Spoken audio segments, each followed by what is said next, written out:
Alright. So the reason why I joined the Pinoy Mavericks when I received the letter from Greenbulb, first of all, when I read it, I was like, wow, it's such a strong concept.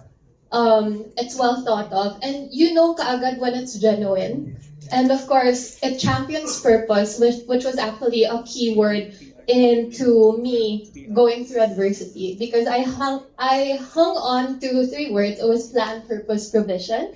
So it's actually from a Bible verse, Jeremiah 29, verse 11. For I know the plans I have for you, plans to prosper you and give you hope and a future. So it's God has a plan, He has a purpose for your life, and He will provide. So the fact that the concept is revolves all around purpose and revolves all around these amazing people, and as Bunny once said nga, I was in a room of David's during the luncheon. So David was a man after God's own heart.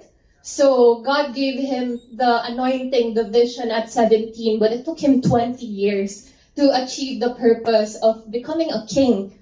And in those 20 years, he was even playing harp for the king. And that's where he learned the ropes of, the king. Parang siyang kanang kamay ng king. So I believe that every single person here, I can learn something from them. Iron sharpens iron. So each one, I see people here as like a human library.